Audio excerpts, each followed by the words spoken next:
ఏమండోయ్, ఒక గావు కేక పెట్టింది కనక మహాలక్ష్మి.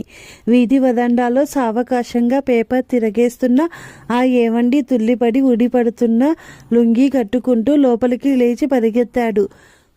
కొంపదీసి ఇల్లాలేమన్నా జారి పడిందా, నడ్డో కాలో విలిగిందా, అసలే బాది ఖాయం అని భయపడి లోపలికెళ్ళేసరికి ఫోను చేతిలో పట్టుకొని మొహం అంతా పౌడరు అంత మందాన పూసుకుని నవ్వుతో నిల్చున్న బాధని చూసేసరికి తిక్కరేగింది ఆ ఏమండి గారికి. నీ దుంపదగ, ఎందుకే అలా అరిచావు? నీ కేకలకి ఎప్పుడో గుండె ఆగి చేస్తాను. పడ్డానేమో అని పరిగెత్తుకుంటూ వచ్చాను. ఏమైందే అని కోపంగా అరిచాడు ఏమండి అని ఆంజనేయులు. అబ్బా, అది కాదండి, మీ టీవీ వస్తుంది. ఆనందంతో మాటలు తడబడ్డాయి. నీ బొంద, మీ టీవీ వచ్చి ఏడుస్తుంది కదా, ఇందులో కొత్తేముంది? అబ్బా, అది కాదండి, ఎల్లుండి మీ టీవీ వారు అమ్మమ్మ గారి వంట కోసం మన ఇంటికి వస్తామన్నారు తెలుసా? మన ఇంటికా? ఎందుకు? అబ్బా మొద్దు బుర్ర, ఎందుకేమిటి? నా వంట ప్రోగ్రాం షూట్ చేయడానికి వస్తున్నారు తబ్బిబ్బవుతూ అంది ఆవిడ. నీ ప్రోగ్రామా? హతోష్మి, నీవే దొరికావా వాళ్ళకి? ఇల్లాలి చేత వంట గత 35 ఏళ్లుగా తింటున్న ఆయన కంటే ఆ రుచులు ఎవరికి తెలుస్తాయి? కనకమ్మ మొగుడి వంక చూస్తూ, అంతేలేండి, పెదటి చెట్టు వైద్యానికి పనికిరాదు. పెళ్ళాం వంట రుచి మొగుడికి తెలియదు. మీకో దండం, అదంతే. రోజు ఉండే గోలేగా మన మధ్య. పదండి, ముందు బ్యాంకుకి వెళ్ళాలి మనం.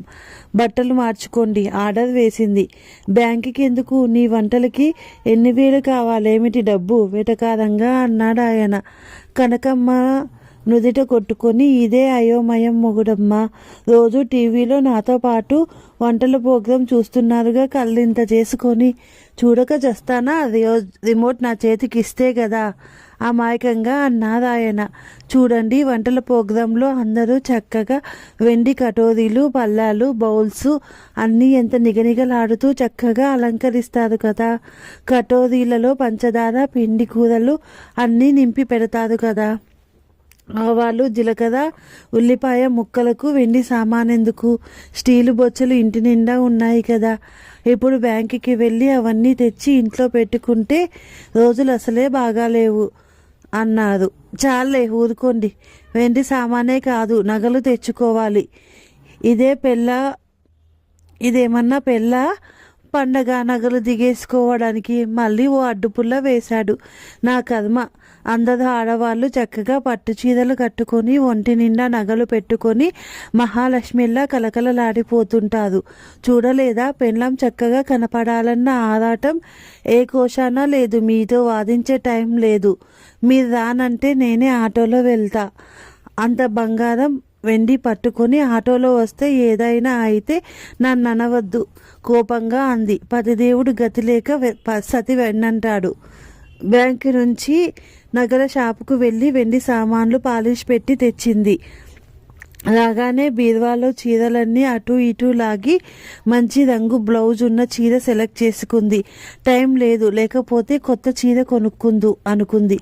ఆ మొన్నాడంతా ఇంట్లో ఒకటే హడావిడి. ఇల్లంతా బూజులు దిలిపించి కర్టెన్లు, సోఫా కవర్లు మార్చి, షోకేస్లో బొమ్మలన్నీ సర్ది, దుప్పట్లు కొత్తవి వేసి, ఫ్లవర్ వాజ్లో పాత ప్లాస్టిక్ పువ్వులు తీసి కొత్త పువ్వులు మార్చి ఒకటే హడావిడి పడిపోయింది. ఏమిటి బాబు ఈ హడావిడి? పిల్లల పెళ్లి కన్నా ఇలా ఇల్లు సర్దావా అన్నారు. మాట్లాడకండి, ఓ మూల కూర్చోండి, అడ్డు రాకండి కన్నెర చేసింది ఆ ఇల్లాలు. ఇంతకీ ఏం వంట చేస్తున్నావు? కుతూహలంగా అడిగాడు ఆయన. సస్పెన్స్, ముందు చెప్పకూడదు, ఫోజు కొట్టింది. ఆ సాయంత్రం బ్యూటీ పార్లర్కి వెళ్ళి ఫేషియల్ చేయించుకొని, జుట్టుకి రంగు వేయించుకొని, అటు నుంచి అటు బజారుకి వెళ్ళి వంటకి కావాల్సిన సామానంతా కొనుక్కొచ్చింది. ఆ మన్నాడు తెల్లారే 5 గంటలకి లేచింది కనకమ్మ గారు. రాత్రంతా నిద్రపోతే కదా ఆవిడ.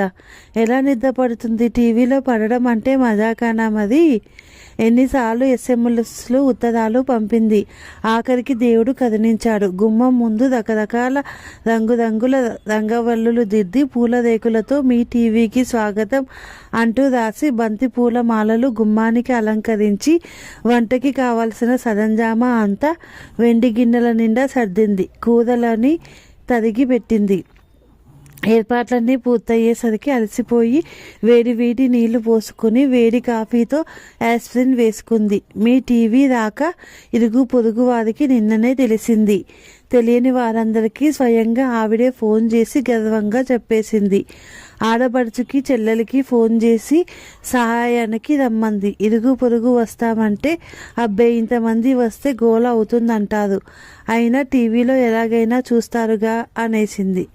11 గంటలకి టీవీ వాళ్ళ నుంచి ఫోన్, మరో 10 నిమిషాల్లో వస్తున్నామని. వ్యాన్ హారన్ మోగగానే రండర్రా వాళ్ళొచ్చారు అని హడావిడి పడుతూ బొకే వెండి పళ్ళెం పట్టుకొని ఆడవాళ్ళంతా గేటు దగ్గరికి నడిచారు. బాగుంది వెర్రి. మగ పెళ్లి వారికి ఎదురు సన్నాహంలో హడావిడి. యాంకెరమ్మకి కాళ్ళు కడిగి హారతి ఇస్తుందేమో అని నవ్వుకున్నాడు ఆంజనేయులు. కాళ్ళు కడిగి హారతి ఇవ్వలేదు గాని బొట్టు పెట్టి రవిక గుడ్డ పళ్ళు చేతిలో పెట్టి బొకే అందించింది. అట్టహాసంగా ఆహ్వానించింది కనకమ్మ గారు. అబ్బో బాగా అరేంజ్ చేశారు, ముగ్గులవి మీరే పెట్టారా అమ్మమ్మగారు అంది యాంకరమ్మ వయ్యారంగా నడుస్తూ. అంతా నేనే చేశాను అంది.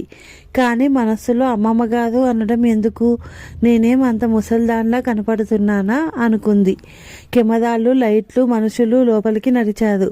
లైటింగ్, కెమెరా అన్నీ సర్దుకునే వరకు అందరికీ కూల్ డ్రింక్ ఇచ్చింది మేనకోడలు. కెమెరామెన్ అంతా సరి చూసుకొని రెడీ కవిత స్టార్ట్ చేద్దాం అన్నాడు గ్రీన్ సిగ్నల్ ఇస్తూ. మేకప్ మెన్ వచ్చి యాంకర్ మేకప్ టచ్ చేశాడు. అద్దంలో చూసుకొని పూలు, చీర అన్నీ సర్దుకొని పదండి అమ్మమ్మగారు వెళ్దాం అంది యాంకరు. మేకప్ తనకి వేయలేదే అన్న సందేహం వచ్చి మరి నాకు మేకప్ వద్దా అంది కనకమ్మ గారు. మీరెందుకు చక్కగా అందంగా అమ్మమ్మలా ఉన్నారు అంది యాంకరు. ఈ అమ్మమ్మ పదం వదలు కాబోదు అనుకుంది కినుకుగా. ఆవిడ మొహం చూసి హాది ఆవిడకి కాస్త టచ్అప్ చేయి. మేకప్ కుర్రాడు పౌడర్ షేడ్ మొహం మీద అటు ఇటు అద్దాడు. లైట్లు వెలిగాయి. కెమెరా పొజిషన్ చూసుకొని రెడీ అన్నాడు కెమెరామెన్. అంతవరకు లేని గాబరా లైట్లు వెలిగి కెమెరా ముందుకు వెళ్ళగానే చెమట్లు పట్టాయి ఆవిడకి. నమస్కారం. ఈరోజు మీ టీవీ అమ్మమ్మ గారి వంట కోసం మనం కనక మహాలక్ష్మి గారి ఇంటికి వచ్చాం. అమ్మమ్మ గారు ప్రేక్షకులకి ఏం వంట పరిచయం చేసి చూపిస్తారు? కనకమ్మ కాస్త తడబడి ఈరోజు 2 రకం కొత్త వంటలను చూపిస్తాను అంది కాస్త తడబడి. అలాగా, మీలా కొత్త వంటలు చేసి చూపించేవారే మాకు కావాలి. మీ మొదటి వంట ఏం చూపిస్తారు అంది యాంకర్ కవిత. బెండకాయ, చామదుంప, బచ్చలి కూరతో కూటు వేసి చూపిస్తాను గర్వంగా అంది. యాంకర్ మొహం అదోలో పెట్టి చామదుంప, బెండకాయ, బచ్చలి అన్నీ జిగురుగా ఉంటాయి కదా, కూటు బాగుంటుందా, జిగురుండదా అని అడిగింది. అబ్బే వండే విధంగా వండితే అన్నీ బాగుంటాయి, చేసి చూపిస్తాగా అంది గొప్పగా. అయితే సరే, మేమేం కావాలో ఎలా చేయాలో చెప్పండి మరి. కుక్కర్లో 1 కప్పు పెసరపప్పు ఉడికించి పెట్టుకోవాలి. 1 కొబ్బరి చిప్ప, 4 పచ్చిమిర్చి, జీలకర్ర వేసి రుబ్బు పెట్టుకోవాలి. ఒక్కొక్కటి చూపిస్తూ అంది. ఇవన్నీ ముందే రెడీ పెట్టుకున్నారన్నమాట. ఎంతైనా అమ్మమ్మల కాలంలో అంతా పద్ధతి ప్రకారం చేసేవారు మెచ్చుకోలుగా అంది యాంకరు. మరంతే అమ్మ, ఈ కాలం వాళ్ళు అన్ని కుక్కర్లో తలో గిన్నెలో పడేసి ఉడికించడం. మా వంట అంటే పప్పు సన్నని సెగ ఉడకాలి, పులుసు నెమ్మదిగా మరగాలి. అవునవును. ఆవిడ్ని ఆపకపోతే దోదని పక్కదోవ పడుతుందనిపించి ఆపింది యాంకరు. సరే, ఇప్పుడు ఏం చేయాలో చూపండి. కనకమ్మ గారు కుక్కర్ స్టవ్ మీద పెట్టి నూనె వేసి జీలకర్ర, ఆవాలు, ఇంగువ, కరేపాకు వేసింది. వేగిందా? ఇంకా ఇప్పుడు ఏం వేయాలి యాంకర్ అంది.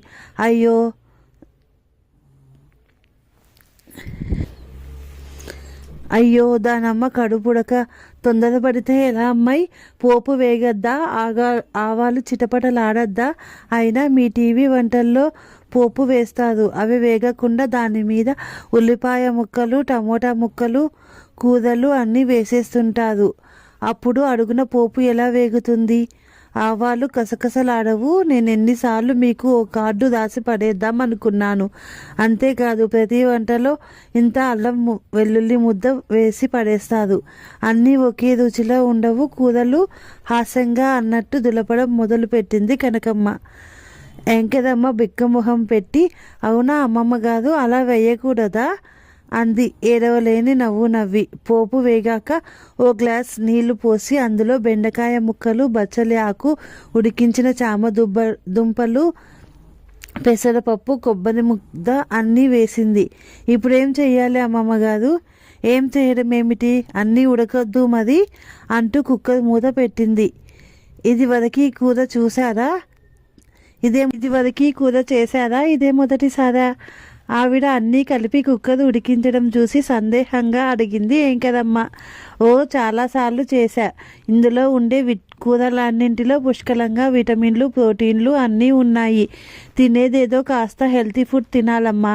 ఈ కాలం పిల్లలు నేతులు, నూనెలు మానేసి ఎండు పుల్లల్లాగా తయారవుతున్నారు. మా కాలంలో అన్నీ తినడం వల్ల చూసావా ఇప్పటికీ మా చర్మం ఎలా నిగనిగలాడుతుందో. అమ్మో, అమ్మమ్మ గారికి విటమిన్లు, ప్రోటీన్లు అన్నీ తెలుసన్నమాట. భలేదానివే అమ్మాయి. అమ్మమ్మ అంటే నాకేం 80 ఏళ్ళున్నాయా? అమ్మమ్మ అవ్వడానికి ఏముంది, 46 ఏళ్ళకే అయిపోయాను. నేను ఇంటర్ చదువుకున్నాను తెలుసా? చదువు రాదని అనుకుంటుందేమోనని సందు చూసి చెప్పింది. మరి ఉడికిందేమో చూద్దామా? కవిత తొందరపెట్టి మూత తీసుకోబోయింది. అలా తొందరపడితే ఎలా? ఇప్పుడేగా స్టవ్ ఆర్పాము, ఆవిరి పోవద్దు దబాయింపుగా అంది కనకమ్మ. అమ్మమ్మ గారు, తీరిక సమయాల్లో ఏం చేస్తుంటారు? బుక్స్ చదువుతాను, టీవీ చూస్తాను, మీ వంటలన్నీ ఎక్స్పెరిమెంట్ చేస్తూ ఉంటాను. సరే ఇక చూడండి మరి. ఎట్టకేలకు యుగాల తర్వాత అన్నట్టు మూట తీసింది. అబ్బా, ఎంత కమ్మటి వాసన వస్తుందో చూసావా అని తనని తానే పొగుడుకొని గంటె తీసి అడుగు నుంచి కలిపింది. కుక్కర్లోకి చూసిన కవితకి అంత కలిపి చిక్కటి జిగురు ముద్దల గరిటలో నుంచి జారుతూ కనిపించింది. కనకమ్మ గారు గాబరా పడిపోయింది. మొహం తెల్లగా పాలిపోయింది. ఆవిడ అవతారం చూసి కట్ అన్నాడు కెమెరామెన్. ఏమిటలా, ఎందుకిలా అయ్యింది? ఎక్కువ ఉడికిపోయినట్టుంది. మామూలుగా కుక్కర్లో కాకుండా విడిగా చేస్తాను. మీరు తొందర పెడతారని గబగబా అయిపోతుందని కుక్కర్లో వేశాను. తప్పు మీదే అన్నట్టు అంది కనకమ్మ. కూరలోంచి గదిట ఊడిపడలేదు. ఆ ఉడికిన కూర వడగడితే ఎన్ని సీసాలు జిగురు తయారవుతుందో అనిపించింది కవితకి. పెద్ద గొప్పగా చేస్తానని ఫోజిచ్చింది. జిగురు కూరలన్నీ కుక్కర్లో వేస్తే బంక ముద్ద కాకపోతే ఏమవుతుంది అనుకుంది కసిగా యాంకరు. అయినా రుచి బాగానే ఉంటుందిలేంది, కాస్త ముద్దయినా సర్దుకుంటూ అంది కనకమ్మ. భగవంతుడా, ఈ జిగురు ముద్ద తింటే నా నోరు పిగులుతుందా అని భయపడి ప్రోగ్రామ్ ఇన్ఛార్జ్ కెమెరామెన్ వంక చూసింది. కూర సరిగా లేదు. ఏం చేద్దాం రమేష్ అంది కవిత. పోనీ మళ్ళీ చేస్తాను, కాస్త టైం ఇస్తే. ఈసారి సరిగా చేస్తా అంది ఆవిడ. వద్దు, అంత టైం లేదు. ఉడికిన దాన్ని లాంగ్ షాట్లో చూపించి లాగించేద్దాం. కవిత ఓ చెంచాతో తింటున్నట్టు ఫోజిచ్చి లాగించేద్దాం అన్నాడు రమేష్. బిక్కుమంటూనే చెంచాతో కాస్త తీసి నోట్లో పెట్టుకోబోతుంటే ఆమెకి తెలియకుండానే వెగుటుగా పెట్టింది యాంకరమ్మ. కట్ అన్నాడు కెమెరామెన్. కవిత ఎక్స్ప్రెషన్ చూసుకో సరిగా రమేష్ హెచ్చరిస్తూ అన్నాడు. కట్ చేయండి. అలా ముందు వెగటుగా పెట్టి నోట్లో పెట్టుకోగానే అలా క్రమంగా ఆమె మొహంలో ఎంత బాగుంది అన్న ఎక్స్ప్రెషన్ ఇచ్చేసి, ఏమో అనుకున్నాను, రుచి చాలా బాగుంది సిమా అనిపించేయండి. డైరెక్షన్, ఎడిటింగ్ అన్నీ తనే చెప్పేసింది కనకమ్మ. రమేష్ చిరాగ్గా చూసి కవిత ఎక్స్ప్రెషన్ ఇచ్చి త్వరగా అని తొందరపెట్టాడు. మొత్తానికి మొదటి వంట పూర్తయిందనిపించాదు. మళ్ళీ రెండో వంటకి సీను. అమ్మమ్మ గారు, మీ రెండో వంట ఏం చూపిస్తారు? ఎంత మామూలుగా అడగాలనుకున్న కాస్త అప్రసన్నత తొంగి చూసింది మొహంలో. కనకమ్మ గారి మొహంలో కూడా మొదట ఉన్న ఉత్సాహం తగ్గి కళావిహీనమైంది. మైదా హల్వా చేస్తాను. ఓ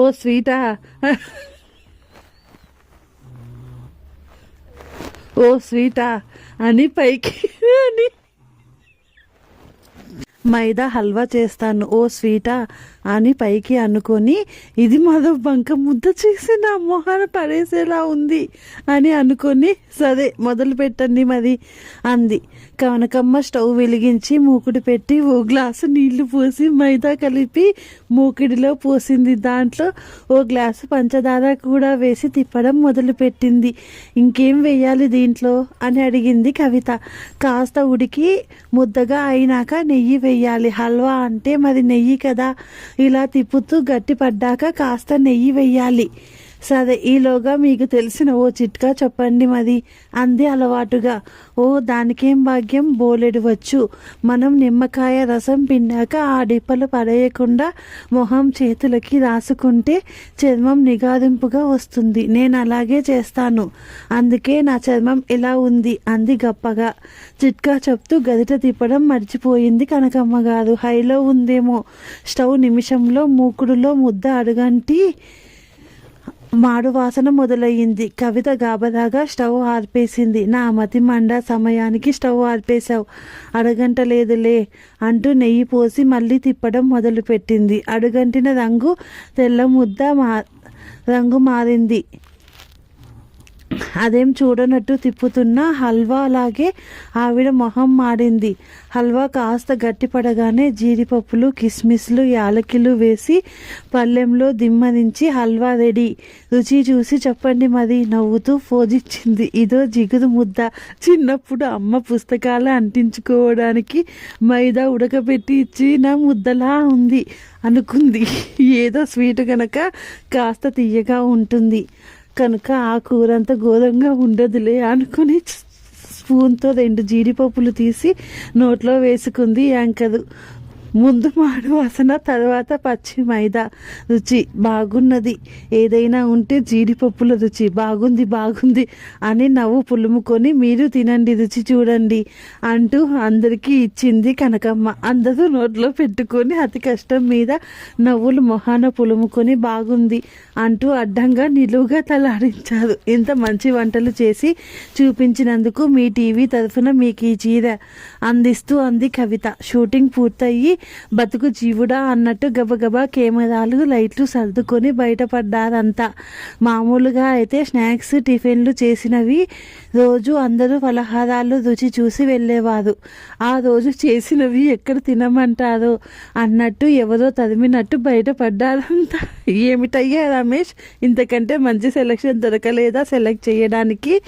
మీకేం బాబు కాదు, ఆ వంటలు నేను తినలేక చచ్చేదాన్ని. గయ్యి మంది కవిత. వ్యాన్ ఎక్కాక ఆవిడ వంటలు కాదు, వెండి సామాన్లు, తన నగలు చూపించడానికి పిలిచినట్టుంది. ఈ మాటలు మాత్రం కోటలు దాటాయి. ఈ వంటలు ప్రేక్షకులకి చూపిస్తే ఎన్ని తిట్లు తిడతారో, ప్రొడ్యూసర్ ఏమంటాడో ఆలోచించుకో అన్నాడు కెమెరామెన్. మరి చీర కూర సమర్పించుకున్నాం, ప్రోగ్రాం లేకుండా చీర నష్టం అంటారేమో అంది కవిత. ఏమో ప్రొడ్యూసర్కి చూపిద్దాం, ఫైనల్ డెస్టినేషన్ ఆయనే చూసుకుంటాడు రమేష్ అన్నాడు. శంకర్, కాస్త ఈ గుడి, పార్క్ వగైరా 4 చోట్ల షాట్లు తీద్దాం, ఈవిడని వీలైనంత కట్ చేద్దాం, వ్యాన్ ఆపి 4-5 షాట్లు తీసి అన్నాడు రమేష్. వారం రోజుల తర్వాత టెక్నికల్ ప్రాబ్లం వల్ల, అనివార్య కారణాల వల్ల ఆవిడ ప్రోగ్రాం వేయలేకపోతున్నందుకు చింతిస్తున్నాం అన్న ఫోను అందుకున్న కనకమ్మ మూర్ఛ అయితే పోలేదు కానీ చేష్టలుడిగి అలా ఉండిపోయింది చాలాసేపు. Thank you for watching friends.